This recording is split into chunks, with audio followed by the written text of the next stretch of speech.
Pertama-tama yang saya hormati untuk webinar malam hari ini pemateri kita Bapak Apoteker Galih Satrio Putra, dan yang saya hormati Bapak Ibu dari berbagai instansi. Baik, sebelum kita masuki acara inti penyampaian materi, marilah kita bersama-sama berdoa agar acara kita pada malam hari ini berjalan dengan lancar. Berdoa dimulai.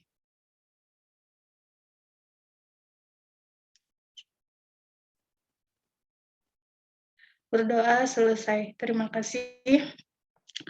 Baik Bapak Ibu, untuk webinar yang ke-6 ya, untuk malam hari ini, topik kita malam hari ini adalah Basic Bioinformatik Kioser Study yang akan disampaikan oleh Bapak Apoteker Galih Satrio Putra, S.Pharm M.Pharm. Beliau juga merupakan salah satu trainer di InBio Indonesia.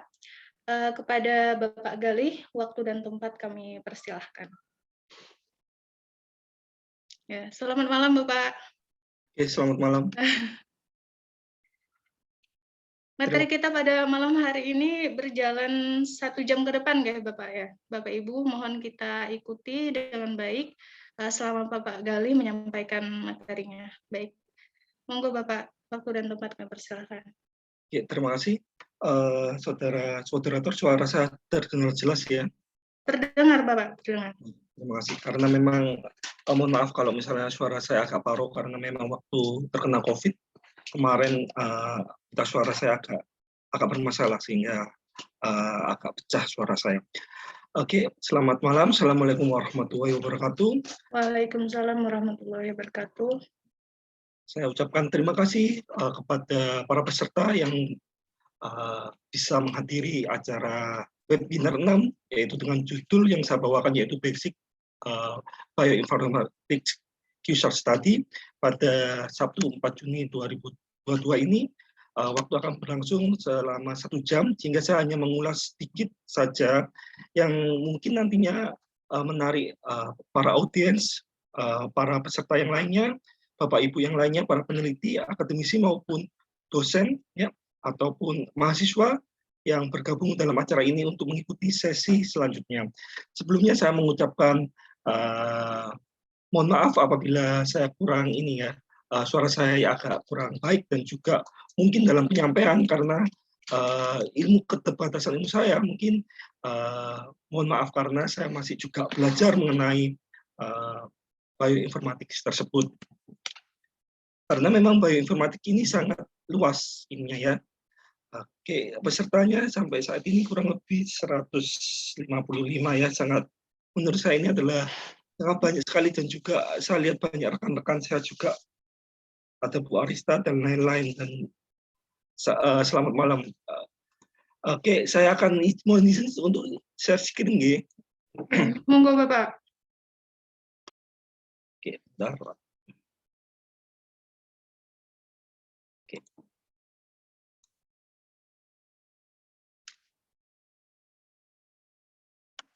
Oke, apakah slide saya sudah terlihat?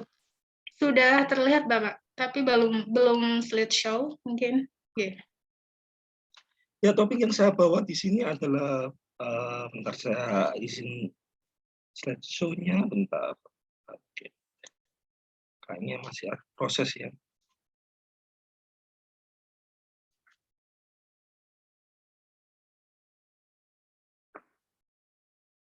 Oke. Kayaknya masih ini. Tutup. Bentar, tertutup. Apa namanya? Bismillah. Oke. Bismillahirrahmanirrahim.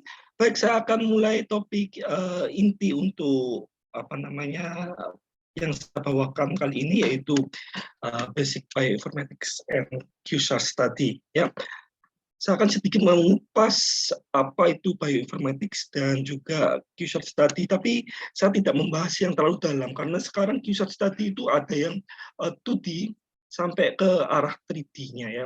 Di sini saya hanya membahas yang basic yang sangat simpel yang ingin saya kupas ya.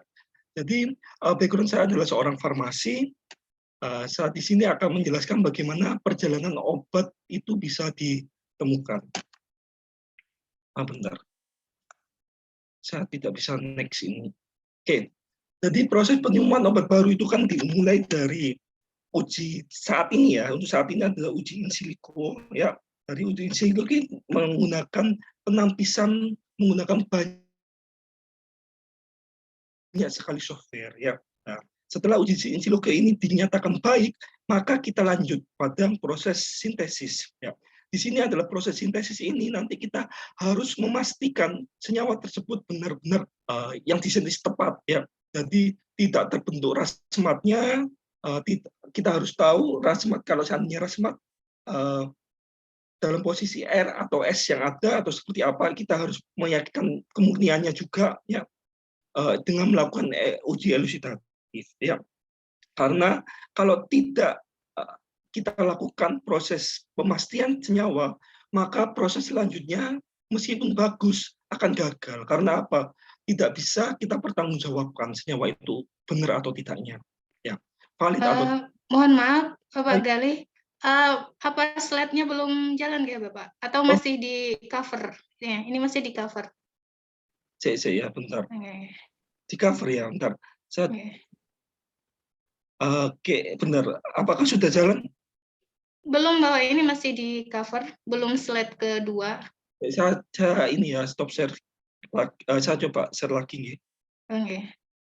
Saya coba lagi. Oke, terima kasih. Saudara moderator sudah mengingatkan saya.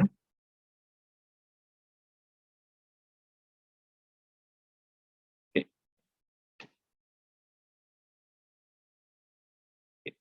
Slide-nya belum berubah ya tadi. Bentar, ini saya coba lagi ya. Belum, Bapak. Belum jalan. Oke. Coba slide dulu ya.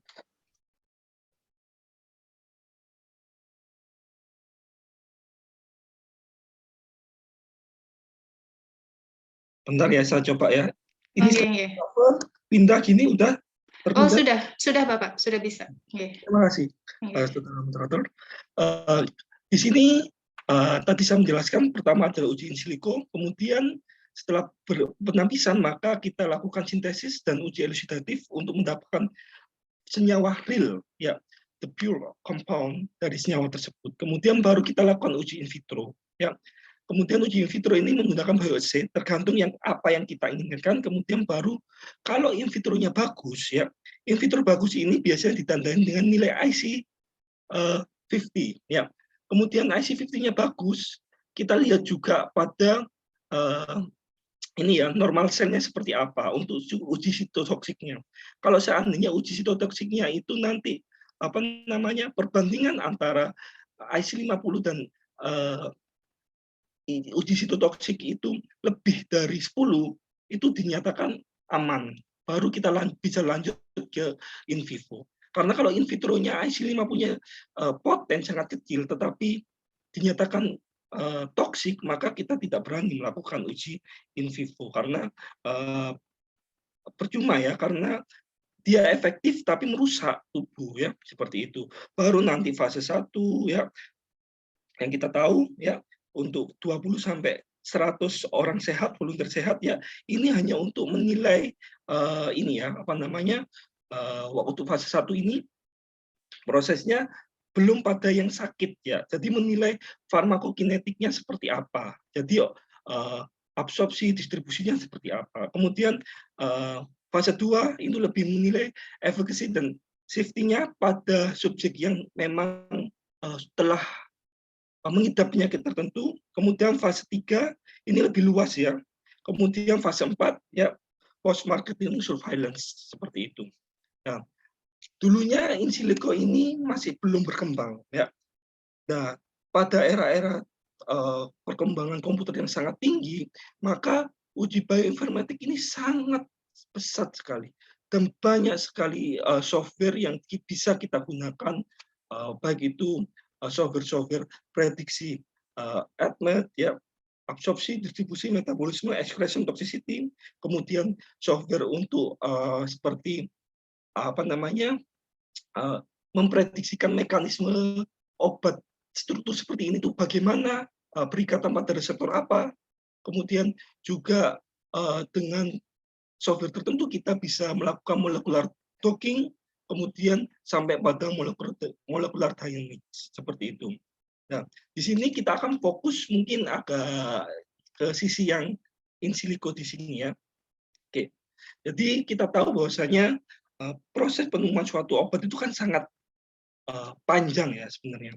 Ya, jadi mulai dari tahun pertama sampai terus gitu kan. Nah, fungsi sebenarnya adanya bioinformatics adalah untuk penampisan secara cepat, ya seperti itu agar mempermudah rilis obat-obat yang bisa berfungsi untuk kemaslahatan umat, seperti itu. Nah, di sini saya akan sedikit membahas sedikit ini ya apa namanya intermezzo untuk pembukaan apakah perbedaan obat bahan alam dengan obat sintesis ya.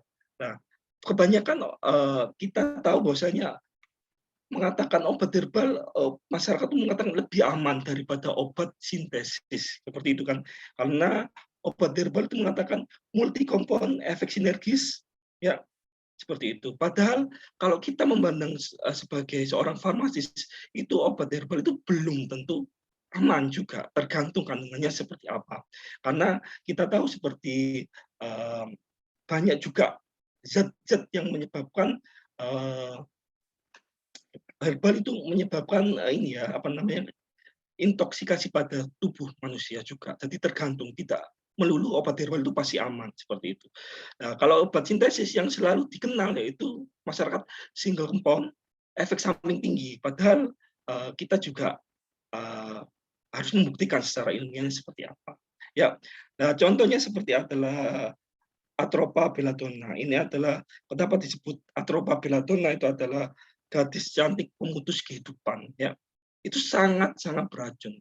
Ya.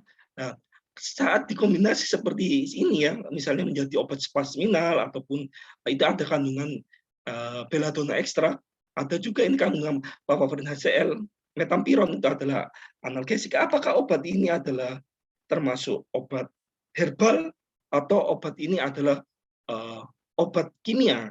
Ya, ini saya akan menggiring pengertian apa sih bedanya obat herbal dan obat kimia sampai bisa ditemukan dengan proses bioinformatics seperti itu ya. Oke. Nah, contoh lagi kita tahu bahwasanya seperti ini ya, digitoksin, ya ini adalah senyawa dari apa nama bahan alam ya. Jadi Foglov ya, ini dosis kecil itu menyebabkan efek yang fatal ya. Tapi obat ini bisa digunakan untuk apa? Pengobatan misalnya kardiotonikum dan lain-lainnya ya. Seperti itu. Jadi apakah ini disebut sebagai apa namanya? Obat herbal? Padahal kita tahu ya, digoxin ini adalah obat keras yang merupakan obat kimia yang diperoleh dari bahan alam ya. Jadi ada istilah dua yang saya mengatakan bahwasanya bedakan antara obat herbal atau obat ini ya, obat dari bahan alam ya seperti itu. Oke, saya lanjutkan karena next. Oke, nah contohnya juga ada Taxus, ini adalah salah satu obat kanker ya. Taxus brevifolia ini adalah turunan dari paclitaxel, docetaxel dan lain-lain yang digunakan untuk pengatasan beberapa kanker tergantung guideline terapinya ya.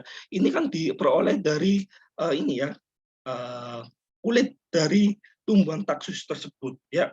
Dan ini adalah senyawa bahan alam tapi yang kalau udah diambil menjadi satu ya diisolasi, maka tidak mengatakan itu adalah bahan alam tapi adalah senyawa kimia ya, bahan sintesis ya. Jadi seperti itu.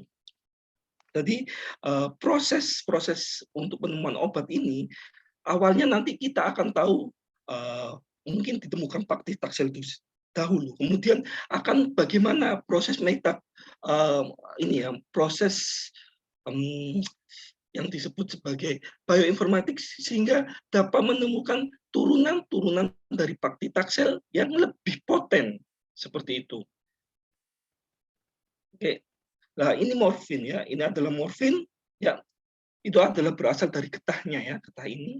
Nah, ada produk yang MST ini kan kandungannya morfin. Jadi morfin ini apa namanya? Apakah senyawa kimia, jelas senyawa kimia tapi yang diperoleh dari bahan alam. Jadi misalnya herbalnya pun juga efeknya hampir sama juga. Jadi juga bisa memberikan efek-efek seperti obat kimia. Cuma mungkin kandungannya di herbal akan lebih berbeda dengan yang pure murni.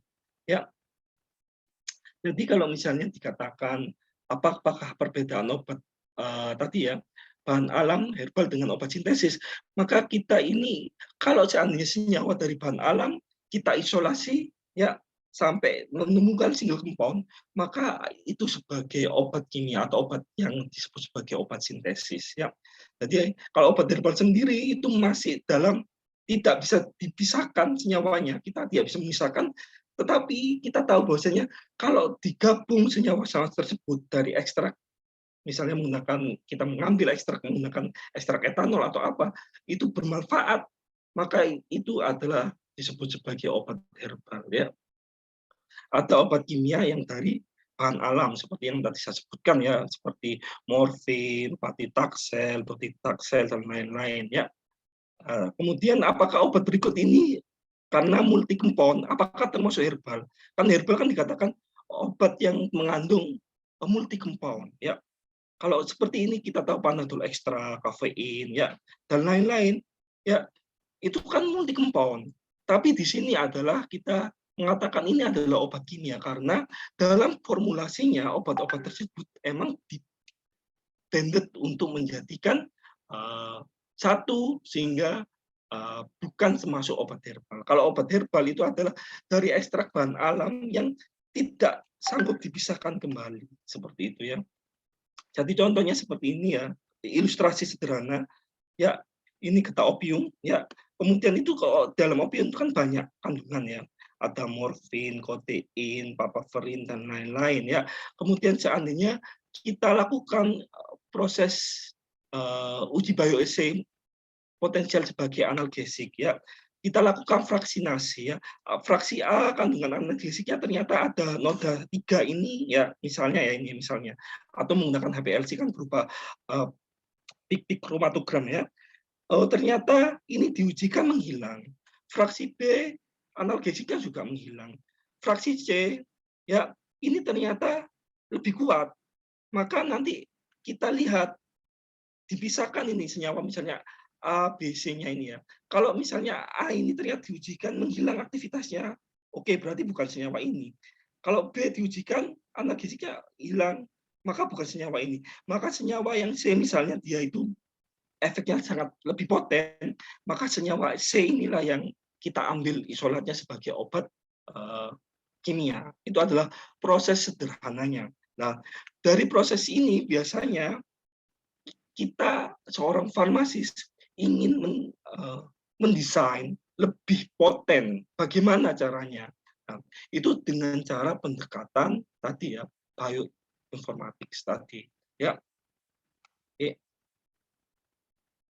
ini saya rasa hampir yang sama seperti yang saya jelaskan ya, proses bagaimana mengambil isolat dari suatu bahan alam sehingga dapat diperoleh isolat yang benar-benar ya poten ya.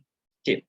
Jadi di sini adalah bioinformatics dan QSAR study adalah perkembangan kimia medisinal di era industri 4.0 ya. Sekarang udah berkembang pesat ya, menyebabkan semua berbasis komputasi yang menghasilkan data bioinformatics ya.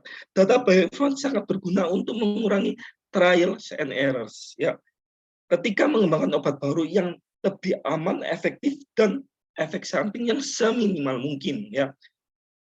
Kita tahu kalau dulu obat kenapa itu gencar sekali rilis ya. Karena dulu itu sebelum adanya deklarasi Helsinki, itu obat diujikan pada tahanan Perang Dunia I dan Perang Dunia II tanpa adanya proses kemanusiawi ini ya, yang manusiawi ya. Jadi bahan tahanan perang itu dicoba oleh para peneliti, kalau mati ya sudah nggak tahu seperti apa. Jadi kalau sekarang karena adanya degradasi ini benar-benar ketat, tidak boleh sembarangan dalam proses mengembangkan obat. Jadi harus melalui step by step. Step yang pertama yaitu menggunakan uji in silico secara bioinformatics tersebut. Ya, CIDD ini sangat membantu dalam proses penemuan obat baru tentunya ya. Oke. Kemudian di sini CIDD ini secara garis besar itu dibagi menjadi dua metodenya, yaitu structure based dengan ligand based. Ya, apa perbedaannya? Kalau kita simpulkan dari gambar ini ya, bahwasanya kalau structure based ya kita sudah tahu protein atau target atau reseptor atau enzim yang kita akan tuju, sehingga kita punya senyawa, kita lakukan docking ya, kemudian bisa diproses lebih lanjut yaitu melakukan molecular dynamic. Bagaimana penilaiannya seperti apa itu juga melalui proses validasi yang panjang. Kebanyakan saya biasanya melihat paper-paper dari beberapa artikel yang saya baca, itu ada beberapa yang validasinya itu masih kurang advance ya. Seharusnya kan proses apa? Di sini seperti proses analisis ya, menggunakan HPLC. Sebelum menggunakan HPLC kan kita juga melakukan proses validasi agar hasil yang diperoleh itu ajak ya, dan juga bisa tingkat kepercayaannya yang tinggi seperti itu. Sedangkan kalau ligand based kita itu tidak tahu enzim atau reseptor target dari suatu penyakitnya itu di mana. Kita hanya tahu bahwasanya obat ini itu untuk penyakit A. Contoh misalnya hiperurisemia atau asam urat diobati allopurinol misalnya. Tapi kan kita sudah tahu kan enzim yang berperan apa. Misalnya itu masih belum. Oh ternyata allopurinol itu bisa menurunkan seperti ini. Tapi kita tidak tahu reseptor target apa yang bisa berikatan di situ. Maka dia mencari turunan-turunan allopurinol kemudian untuk diujikan. Itu adalah ligand based. Ya, saya akan bahas sedikit mengenai proses, yaitu satu persatu ya, untuk yang structure based dulu. Oke, jadi di sini kita sebut sebagai SBDD, Structure Based Drug Design. Ya, kita tahu biological targetnya apa. Ya, misalnya suatu penyakit ya, kita udah tahu. Oh ini karena kelebihan enzim ini. Oh ini karena adanya saya ingin memblokir pada reseptor ini. Ya, kemudian di sini kita siapkan ya, ada suatu library design and preparation, jadi senyawa-senyawa obatnya itu kalau pada structure based drug design kita tidak seberapa mempedulikan apa namanya strukturnya harus mirip atau enggak, tapi sejogjanya mirip. Tapi di sini kita biasanya berbagai struktur pun itu bisa kita lakukan proses penambatan, kemudian juga dilanjutkan pada molecular dynamic-nya seperti apa. Ya, kita pilih kan, kemudian kita identifikasi binding set-nya seperti apa, kemudian nilai docking score-nya seperti apa, kemudian kita lakukan penampisan. Penampisan itu bisa ini ya, bagaimana profil farmakokinetiknya, toksisitasnya, dan lain-lainnya. Kemudian kita lakukan proses biopsy. Seperti itu. Ini adalah proses dari structure based drug design. Ya, kemudian kalau LBDD, ligand based drug design, itu kita tidak tahu dia itu mekanisme secara lengkapnya seperti apa. Kita hanya tahu bahwa obat ini sebagai lead compound untuk mengembangkan turunan-turunan yang bisa kita kembangkan, di mana biasanya hanya mengubah substituen dari adanya ini ya, apa namanya, lead compound. Jadi senyawa induk kita tambahi gugus ini, tidak mengubah struktur intinya.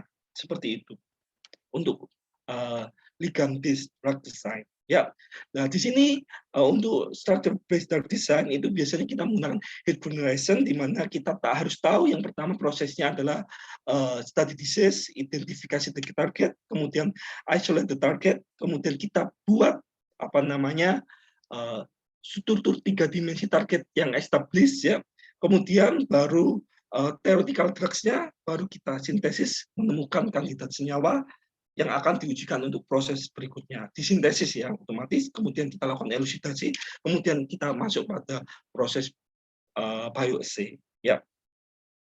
Contoh ya, misalnya adalah untuk study disease ini bisa berhubungan keilmuan seperti proteomik dan genomik ya. Kita misalnya meneliti penyakit HIV. Oh, HIV ini karena apa? Dan lain-lainnya, seperti apa? Ekspresinya seperti apa? Enzimnya seperti apa dan lain-lainnya kita bisa nilai. Misalnya contoh breast cancer, ternyata ada yang beberapa breast cancer pada wanita itu ada ini ya mekanismenya yaitu menghambat aromatase inhibitors ya. Aromatase ini adalah enzim yang mengubah testosteron menjadi estrogen seperti itu. Jadi oh ternyata estrogen yang berlebihan dapat memicu tingginya apa namanya sel-sel mami untuk bereplikasi sehingga mengalami keganasan. Misalnya seperti itu. Setelah kita identifikasi ya itu seperti apa dan lain-lainnya, kita temukan nih targetnya. Oh kira-kira seperti ini ya. Misalnya ada reverse transcriptase ya, suatu enzim yang dibutuhkan ya. Maka kita lakukan isolasi the target tersebut ya. Kemudian setelah kita lakukan isolasi targetnya, jadi ada proses yang rumit ya. Jadi otomatis kan karena seandainya ini ada reseptor atau enzim, kita harus tahu letaknya di mana. Kemudian kita proses isolasinya juga tergantung letaknya di mana juga seperti itu ya. Kemudian kita lakukan establish 3D structure target, di mana kita lakukan itu seperti contohnya kita ini ya ada X-ray short sumber dari X-ray, kemudian ini kan dilewatkan lead ya screen, kemudian protein ini ditembak kenakan cahaya itu kan akan seperti kalau kita ada cahaya, kemudian ada tangan kita, misalnya snolop ya, ada tangan kita kan bentuk tangan yang kan ditangkap, oh bentuknya tangan seperti ini kan gitu kan. Masalah ini kan materi kecil ya, kita butuh peralatan yang tidak sederhana ya. Baru kemudian kita bisa tahu, kita analisis ya, masuk ya detektor, oh strukturnya seperti ini ya. Nah, biasanya kita sebagai seorang farmasista sendiri tidak melakukan ini ya, karena ini tuh di negara-negara maju yang memang notabene alat-alatnya emang sudah canggih. Biasanya nanti protein-protein yang sudah teridentifikasi dengan baik, terisolasi dan ditemukan, maka biasanya ini ya data storage terbesar adalah PDB ya, protein data bank ya. Jadi di sini nanti kita bisa ambil, kita download untuk menjadikan suatu protein target untuk senyawa-senyawa kita seperti itu. Nah, dua metode yang sering digunakan untuk reseptor target protein itu ada dua, biasanya menggunakan X-ray crystallography dan NMR spectroscopy ya. Untuk X-ray itu kebanyakan hampir commonly semua bisa. Untuk NMR ini hanya senyawa-senyawa protein-protein khusus ya, tidak seberapa kompleks biasanya. Jadi biasanya kalau kita baca download di apa namanya PDB, misalnya reseptor apa, gitu kita bisa melihat dia menggunakan metode apa, X-ray diffraction seperti itu kan. Kemudian resolusi dan lain ini memiliki makna nanti yang akan saya jelaskan di pertemuan-pertemuan berikutnya waktu minggu besok ya. Jadi mulai saya bahas mulai dari awal sampai proses validasinya seperti apa. Nah, kalau NMR spektroskopi ini juga kadang kita menemui kan beberapa metode menggunakan NMR solution ya. Tapi kalau saya pribadi, kalau seandainya ada protein yang sama atau reseptor yang sama antara menggunakan NMR sama menggunakan ini ya apa namanya X-ray diffraction, saya lebih prefer untuk menggunakan yang ini apa namanya X-ray diffraction seperti itu. Ya, jadi intinya seperti itu. Kita harus tahu senyawanya. Alhamdulillahnya karena kita tidak meneliti yang di bagian situ, kita kan kalau saya farmasi kan lebih ke arah penemuan obat baru kan, sehingga tidak berkutat pada proses isolasi yang sangat ribet dan demikian, sehingga saya hanya proses untuk ada senyawa, saya dockingkan, ya melakukan molecular docking, kemudian saya lakukan molecular dynamic itu seperti apa. Ya, oke. Kita lakukan find out the drugs molecules ya, mana yang ibaratnya bagus seperti apa, dilakukan penangkisan ya. Nah, ini adalah contoh artikel saya yang telah saya publish. Biasanya kalau misalnya menggunakan molecular docking, maka docking score itu ada tergantung ya, tergantung aplikasinya. Ada Autodocvina, kemudian ada Molegro, ada menggunakan Pimol dan lain-lain, tergantung. Pasti tiap software itu menggunakan algoritma tersendiri yang sudah diteliti oleh masing-masing penemunya, seperti itu. Kalau saya pribadi, saya lebih suka memang menggunakan Molegro ya. Ada beberapa memang kesukaan tertentu saya lebih suka cenderung menggunakan ini. Itu memang ada beberapa penelitian yang dilakukan benchmark yang lebih bagus mendekati apa dan seperti apa. Kalau saya selama ini, saya kalau mendocking ya, saya lebih suka dengan nilai yang ada perbedaan yang signifikan. Kadang kalau kita mau yang tidak berbayar kan Autodocvina ya, itu kan nilainya kan biasanya nggak sampai puluhan, nggak sampai ratusan, cuma biasanya puluhan itu puluhan yang kecil ya maksud saya. Biasanya cuma perbedaan min 7,6 dengan min 9,2, itu saya itu kadang-kadang masih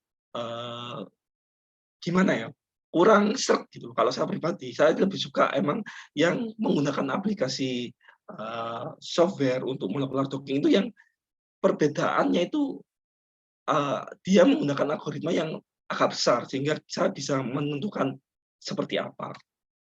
Ya, ini salah satu contoh yang waktu itu ini kan waktu Covid ya, saat saya ambil beberapa publikasi dari Prof. Edi dari UGM ya. Jadi mendockingkan lopinavir, kurkumin dan lain-lain pada beberapa protein target pada COVID ya. Nanti kita akan nilai di mana yang paling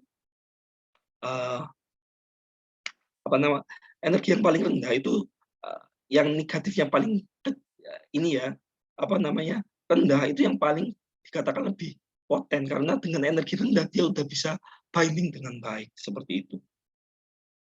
Ya, contohnya. Nah, kemudian setelah itu kita lakukan choice some chemicals dengan screening pada atmetnya ya, mulai data-data absorpsi, distribusi, metabolisme, ekskresi, sama toksisitasnya seperti apa. Sebelum kita melanjutkan pada uji berikutnya. Ya, ini penting karena apa? Obat yang kita desain, ya bisa nggak kira-kira diabsorpsi lewat oral? Bisa tidak? Misalnya tergantung ininya ya. Kalau nggak bisa lewat oral, maka kita gunakan didesain secara intravena. Karena apa? Itu sangat penting. Jangan sampai obat ini itu ternyata tidak bisa diserap melalui peroral. Waktu uji in vitro, kita pemberian peroral, kan otomatis tidak bisa diserap dengan baik, tidak bisa bersirkulasi dengan baik ke bioavailabilitas dari mencitnya kan otomatis kan ya menghasilkan positif palsu atau bisa negatif palsu, sehingga kita harus benar-benar meyakinkan, oh strukturnya seperti ini, itu seperti apa, dan tergantung juga apa yang ingin kita teliti. Kalau seandainya kita menginginkan penelitian tabir surya atau yang menggunakan sediaan-sediaan topikal, kita harus pastikan dia ini senyawanya ingin berpenetrate ke dalam sirkulasi darah atau tidak, hanya kerja lokal. Itu kita harus men-screening ya. Dari screening apnetnya ini ya, distribusinya seperti apa, kemudian metabolismenya seperti apa. Karena kita tahu bahwasanya kalau dia metabolisme obat itu kan biasanya menggunakan kebanyakan 90% obat itu adalah Citrocom P450 ya. atau 3, 4 ya. Maka kalau kita udah indikasi obat ini kurang lebih di metabolisme di situ atau sebagai drug inducer atau drug inhibitor kita harus berhati-hati, maka interaksi obatnya akan banyak. Ya, distribusinya juga penting. Dia bisa menembus otak enggak? Karena beberapa obat, misalnya kita ingin mendesain obat ini bisa untuk menembus BBB, blood-brain barrier untuk misalnya adalah case seperti meningitis infection, ya maka kan kita menghendaki. Ada yang tidak menghendaki karena kalau misalnya uh, tergantung pada yang apa, depend on apa yang kita teliti ya. Kalau misalnya kita menghendaki ya kita harus tahu nilainya seperti apa. Kalau kita tidak menghendaki kita harus tahu nilainya seperti apa. Seperti itu. Baik itu dengan ekspresinya ya, diekspresikan kurang lebih lewat ginjal atau lewat hepar, kemudian toksisitasnya itu seperti apa. Dia hepatotoksik atau nefrotoksik, kita bisa zaman sekarang semua bisa menggunakan application ya. Salah satu aplikasi yang sering digunakan, yang mudah dan tidak berbayar adalah IKCSM ini bisa digunakan ya, seperti itu. Oke, kemudian setelah itu baru kita proses sintesis. Itu adalah proses ini ya structure based drug design ya. Kemudian kita lakukan proses uji enzimatiknya seperti apa ya, biopsi-nya sebelum ke in vitro. Kalau biopsi ini kalau IC50-nya udah jelek, udah nggak usah dilanjutkan, stop di situ penelitiannya. Kalau misalnya dia poten, maka kita harus cari nilai selective index-nya.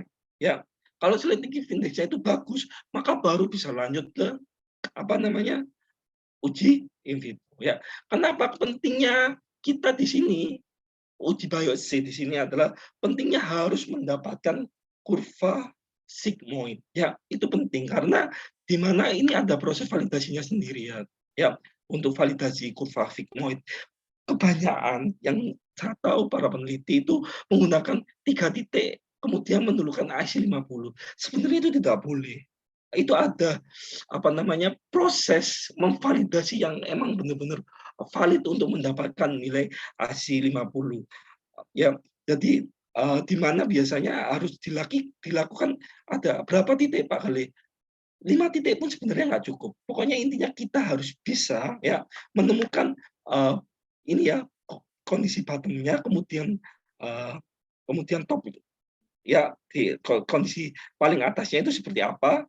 Nah, baru kita akan bisa menari IC50 yang benar. Karena selama ini kita menggunakan regresi linier dalam menari IC50 itu kesalahannya juga tinggi gitu loh.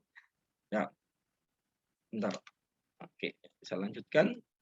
Ya, kenapa penting? Karena obat itu dengan kurva, karena kurva sigmoid itu tell everything. Yang pertama masalah efekasi, kemudian juga potensi. Ya, obat A dikatakan lebih poten daripada obat B saat IC50-nya dia lebih rendah ya daripada obat B itu dikatakan poten ya.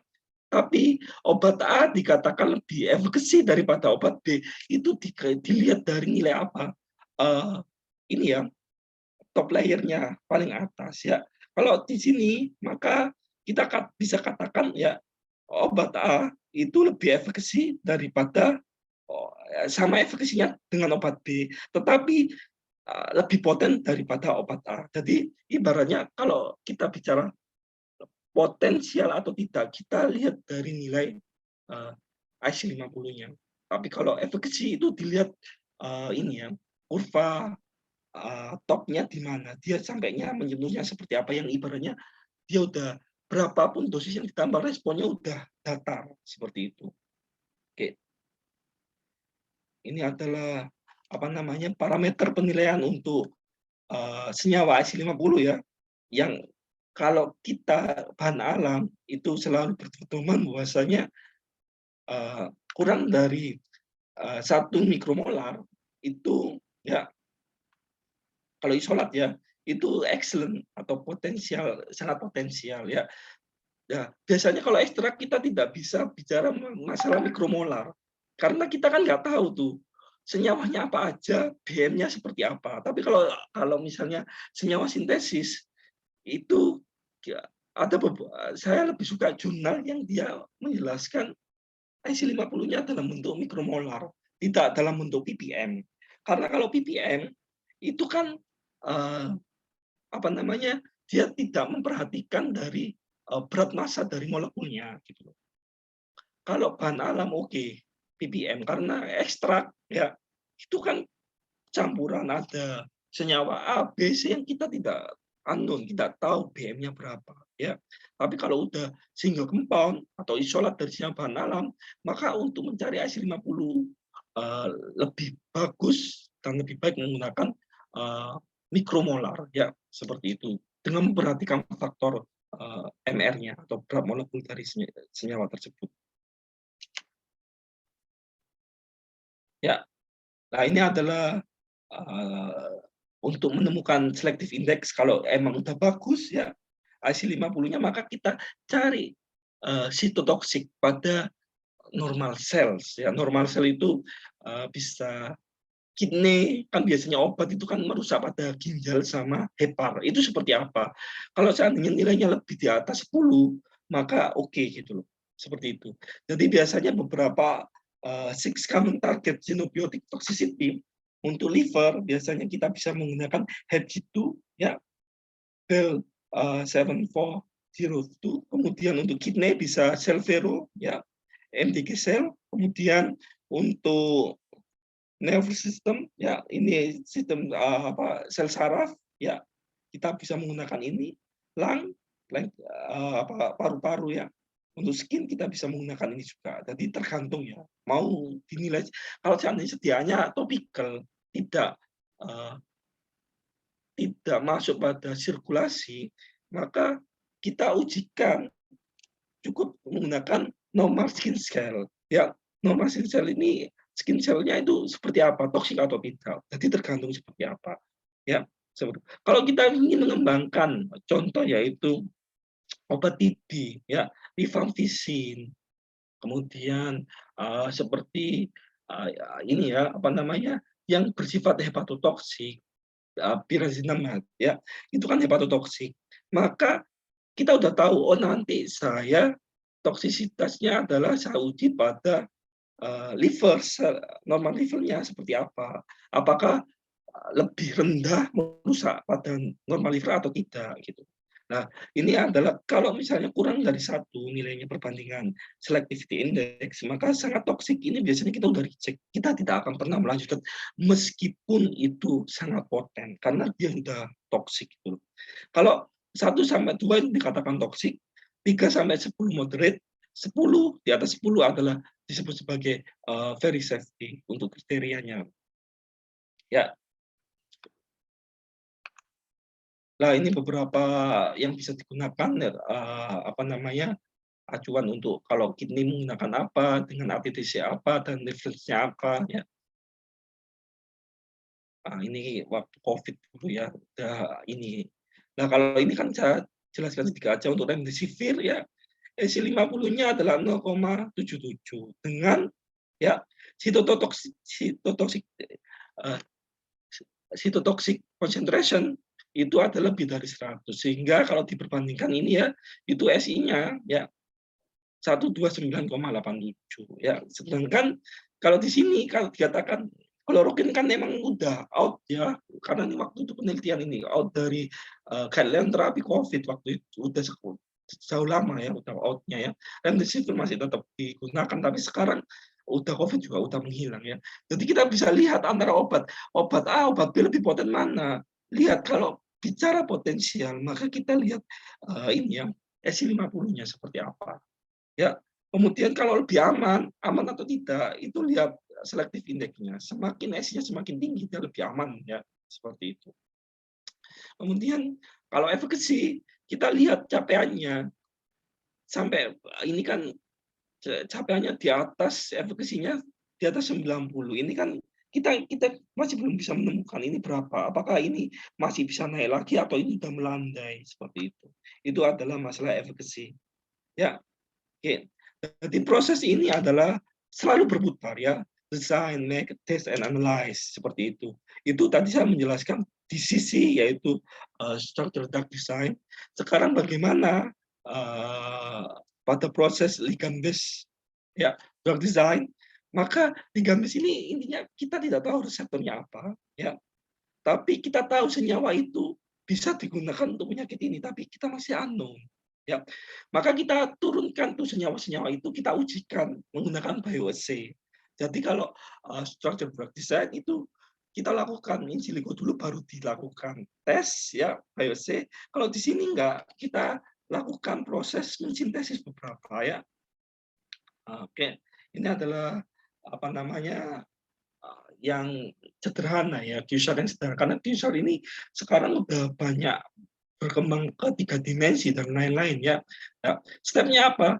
Maka kita tahu struktur senyawa beberapa series kita sintesis ya. Kemudian kita lakukan uji bioassay ya. Kemudian kita lakukan calculation ya, physical chemical descriptor ya. Yang lama dulu kan ada sifat lipofil, ya lipofiliknya seperti apa, steriknya seperti apa, elektronnya seperti apa. Tapi perkembangan sekarang deskriptor itu sangat luas, ya. Jadi bisa dicari, nggak hanya itu aja ya.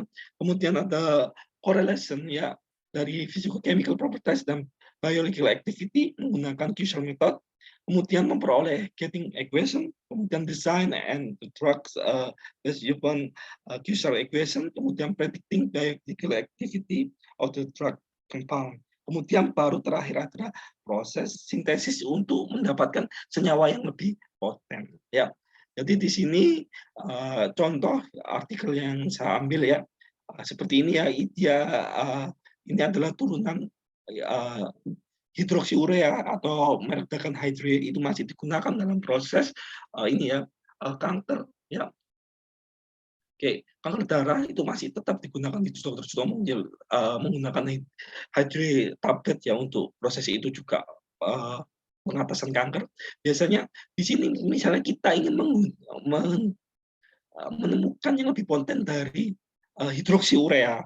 Maka hidroksiurea itu kan kita tahu bahwasanya struktur utama ini adalah ini kan. Nah, kita ubah rantai-rantai sampingnya di sini. Tetap harus memperhatikan lead compound-nya ya. Nah, parameter yang bisa kita gunakan ini yang lama ya. Ini masih era yang lama, hydrophobic parameter. Kita bisa menggunakan apa nih namanya paraklor, kemudian juga log P dan lain-lain ya, elektronik parameter, kita bisa menggunakan Sultan Hamed dan lain-lain. Ini dibagi beberapa ya menurut Hans itu ya. Kemudian sterik parameter dan lain-lain ya, ini bisa dibaca. Kalau saya dulu waktu kuliah baca salah satunya adalah bukunya Proses Wandono dari Unair ya. Tapi sekarang saat ini saya berpikir memang untuk deskriptor sangat luas, jadi dan tidak terbatas hanya hidrofobik elektronik sterik, sangat banyak sekali karena perkembangan bioinformatik sangat cepat. Ya, kemudian kita tahu IC50-nya berapa, kemudian kita buat persamaan regresi ya.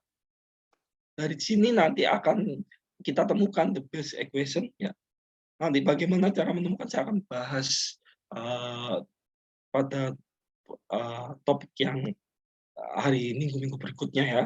Seperti apa proses validasinya, penolakannya seperti apa, seperti itu saya akan bahas di sana. Ya, baru ternyata memperoleh the best equation adalah ini.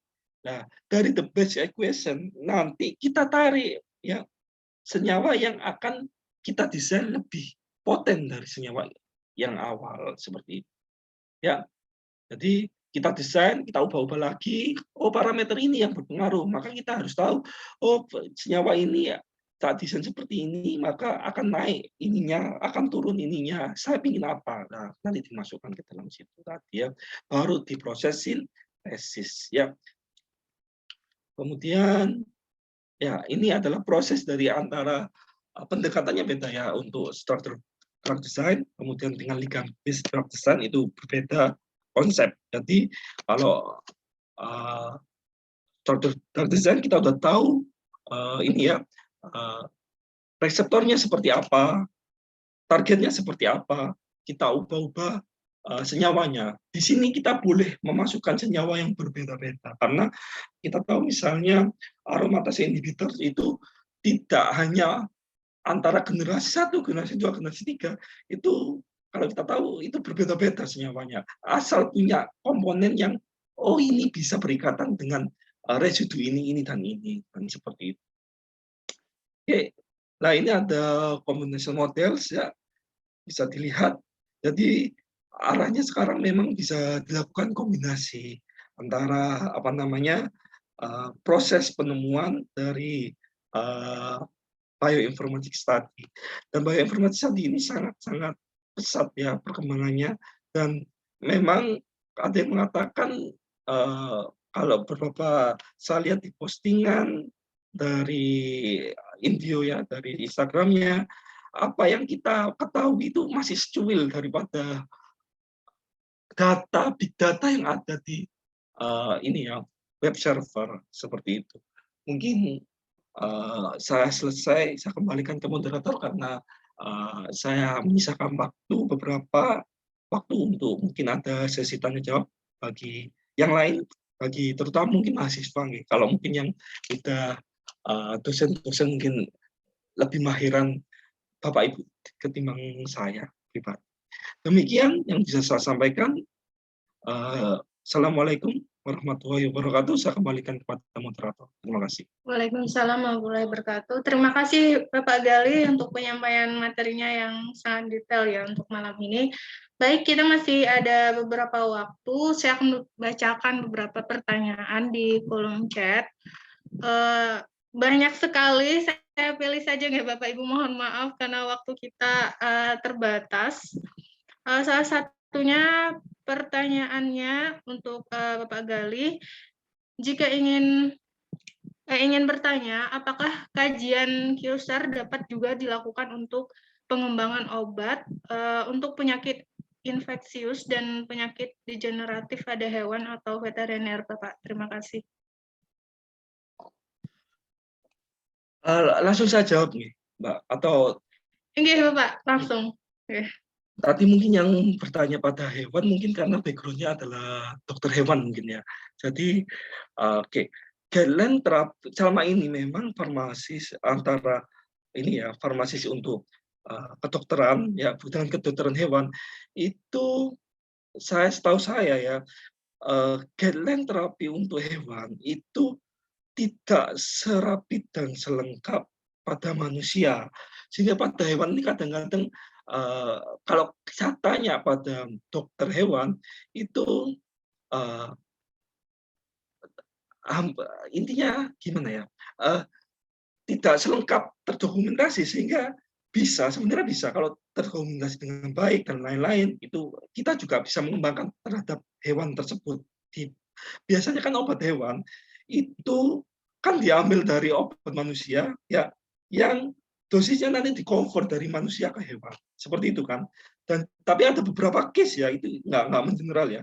Contoh kucing itu saya tahu kalau misalnya dia sakit ya, kalau kita tahu ya paracetamol itu obat untuk penurun panas ya, antipiretik. Tapi kalau di tubuh kucing dia itu sebagai racun, jadi tidak bisa dimetabolisme. Jadi kucingnya bisa mati. Itu pun saya baru tahu waktu teman saya kucingnya sakit. Kita kan apoteker ya, farmasi. Ya udah kasih ini aja lah gitu. Waktu ke dokter hewan dimarahin. Karena ya itu tadi, ternyata ada ilmunya yang kita nggak tahu ya, metabolisme dari hewan ini akan berbeda juga di manusia. Mungkin obat ini di manusia itu bermanfaat karena ada proses metabolisme enzim dan lain-lainnya sehingga menjadi sel aktif, tapi di hewan lain, di kucing itu enggak itu. Tapi proses ini kalau ditanya apakah bisa dikembangkan pada hewan, saja bisa karena intinya adalah selama ini kan proses ini kan bioinformatik kan lebih pada penekanan efektivitasnya seperti ini yang kemudian untuk virus juga bisa tergantung pada ini ya, targetnya di mana, seperti apa. Kalau misalnya targetnya belum diketahui itu yang susah. Bioinformatik gimana mau jalan. Maka biasanya kalau ke COVID kemarin kan di Wuhan itu kan peneliti ngebom sana, ngebom sini, ngebom sana, nggak tahu yang seperti apa gitu kan. Makanya guideline terapi di dunia itu berbeda-beda. Dan saya sebagai mengamati di Indonesia, guideline terapi di Indonesia ini menurut saya sangat kacau karena apa? Semua itu dimasukkan. Bahkan Tamiflu, ini ya, oseltamivir yang memang untuk flu burung itu ya, itu masuk dalam guideline terapi gitu loh. Saya cuma heran karena efek samping dari Oselta itu sangat tinggi gitu loh. Sehingga saya juga berpikir, kan kacau itu, atau ivermectin. Ya masalahnya itu tadi, apa ya, ya itu tadi lah, saya nggak bisa berkatakan. Padahal kita bisa awal itu sebenarnya bisa ya. Kayak ivermectin itu ya. Kita itu sebenarnya tahu, saya bahkan mengatakan ivermectin itu secara bioavailabilitas studi ADMET itu tidak bisa diabsorpsi dengan baik melalui peroral, ya, sehingga dia emang localize untuk parasite di GIT gitu. Jadi ya itulah kadang-kadang ya bingung saya juga. Sehingga saya sebagai seorang peneliti itu seharusnya kan para peneliti itu kaum intelektual itu pendapatnya kan sangat berpengaruh untuk menjadikan kebijakan pemerintah kan, apalagi peneliti sekaligus mereka seorang klinisi gitu loh. Tapi ya seperti itu. Ya itu aja yang bisa saya sampaikan. Mungkin semoga bisa menjawab pertanyaan. Baik, Ya. baik, terima kasih Pak Gali untuk jawabannya. Baik, untuk penanya lainnya saya bacakan. Terkait QSAR ini, kalau dilakukan secara web based, apakah hasilnya terpercaya, Bapak? Kemudian, jika dilakukan secara software based juga, kira-kira hasilnya lebih baik yang mana? Berdasarkan software atau website based? Terima kasih. Itu tergantung ya. Setiap apa namanya peluncuran suatu software itu pasti peneliti akan melaunching jurnal. Ya, maka ingin tahu apakah ini bagus atau tidak, maka pelajari dulu jurnal tersebut. Karena peneliti akan menuliskan ya defeknya itu apa, kekurangannya apa. Masalahnya kita kadang-kadang memakai software itu udah asal pakai, tidak meninjau jurnal peneliti yang menerbitkan tersebut. Kita harus meninjau itu. Dan untuk docking ini, ya misalnya molekul docking atau molekul dynamic, harus ada kaidah-kaidah validasi yang harus ditaati. Kadang-kadang validasinya itu nggak dilakukan angger aja. Jadi ya itu yang menyebabkan terjadikan juga kesalahan. Seperti kita, kalau kita melakukan apapun tanpa validasi, maka kita akan pasti menemukan itu bisa positif palsu atau negatif palsu ataupun yang lain, atau memang benar-benar bagus atau itu kebetulan. Makanya harus validasi itu penting banget seperti itu. Jadi web server ataupun software pun kalau saya biasanya kan ada pepatah Jawa "Jer masuki mau bewo" ya. Jadi yang mahal biasanya juga memiliki kualitas yang bagus, dan saya masih berpedoman pada hal tersebut. Kalau hanya software yang ibaratnya gratis dan lain-lain, saya itu kadang-kadang masih perlu meyakinkan ini seperti apa ya dan lain-lainnya seperti itu. Terima kasih. Baik, terima kasih Pak Gali. Masih ada waktu untuk pertanyaan berikutnya, bagaimana cara mengisolasi senyawa aktif dari fraksinya, Bapak? Mungkin secara singkat saja. Oke, mengisolat ya dari senyawa, maksudnya adalah bahan alam ya, otomatis ya. Oke, otomatis dari proses ekstraksi ya, kita ingin misalnya ekstrak etanol ya, kemudian di ekstrak etanol itu kalau kita secara ini ya, kalau misalnya tadi sudah saya jelaskan bahwasanya kita tiap-tiap ekstrak itu kita uji, misalnya tumbuhan A, ekstrak etanol, ekstrak kloroform, ya ekstrak ini kita uji terhadap yang kita ingin teliti. Ternyata di ekstrak yang kloroform itu potensinya lebih besar. Kita kejar di ekstrak kloroform. Ya, kloroform ini nanti kita pecah ya, jadi menjadi subfraksi ya. Jadi dipecah lagi. Yang mana yang paling poten? Jadi otomatis fraksinya bisa ini ya, bisa menggunakan proses vaksinasi yang sering dilakukan di dalam adalah cair-cair ya. Nah, diuji yang mana yang paling poten ya. Kalau masih ini yang poten dikejar terus ya. Biasanya enggak. Setelah tahu ini, maka biasanya kita lakukan proses, oh yang ini yang poten, udah proses pemisahan udah penapisan dari proses ekstraksi sudah banyak, maka kita kan lebih mudah untuk masukkan pada alat toh.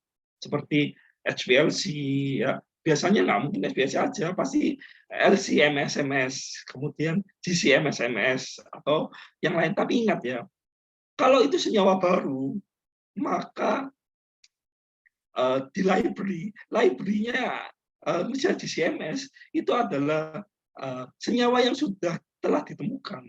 Dulu saya mensintesis kan, kalau sintesis kan mudah ya. Saya sudah tahu struktur kimianya, saya ujikan SNMR, CNMR, dan lain-lain, bagus. Saat waktu saya dilakukan di CMS, yang terbaca adalah MS-nya sama, tapi senyawa lain gitu loh. Jadi hati-hati dengan library. Library itu belum tentu fix ya. Jadi apa namanya, harus diyakini, makanya proses isolasi itu sangat rumit ya. Karena kalau di negara-negara maju itu yang dikejar adalah sampai ke single compound. Tapi memang ya dalam dunia farmasi itu ada dua kiblat ya. Kalau saya lihat ya, ada kiblat, kalau menurut saya kiblat barat dan kiblat timur ya. Kalau kiblat barat seperti UK ya, USA itu mereka meyakini obat adalah single compound yang bisa dipertanggungjawabkan reseptornya mana, ya kan. Tapi kalau kiblat timur itu biasanya lebih ke arah golongan Thailand, kemudian Chinese ya. Ya, di Cina itu lebih ke arah ini ya, multi compound gitu. Tapi kalau saya pribadi, saya milih yang mana, kalau saya lebih beranggapan bahwasanya kiblatnya pakai satu senyawa untuk satu target ya, one chemical one target. Tapi tergantung sih menganut kiblat yang mana, karena kalau saya pengobatan saya sendiri sakit, saya kadang bukan saya meremehkan herbal enggak, tapi saya lebih memilih obat kimia yang memang guideline terapinya sudah terbukti dan kita tahu bisa mengendalikan efek tersebut, seperti itu. Baik, terima kasih Bapak Gali untuk jawabannya. Sepertinya kita cukupkan sampai di sini ya Bapak. Mohon maaf kepada Bapak Ibu, sebenarnya masih banyak pertanyaan, cuman waktu kita sangat terbatas. Mungkin di next agenda ya, kita juga ada bersama Bapak Gali ya Bapak. Dengan topik yang lebih detail lagi, yang lebih banyak lagi tentang phytochemical transformation to find potent new chemical substance. Nanti kalau Bapak Ibu ingin diskusi lebih lanjut dengan Bapak Gali, bisa ikut kembali di agenda kami berikutnya. Baik Bapak Gali, saya mewakili tim INBio Indonesia mengucapkan terima kasih nih Bapak untuk materinya sangat luar biasa untuk malam hari ini. Terima kasih juga Bapak Ibu yang telah mengikuti webinar ke-6 ya dari INBio untuk malam hari ini. Sebelum saya tutup, mohon ketersediaan waktunya menyalakan kamera untuk kita foto bersama Pak Gali juga. Baik.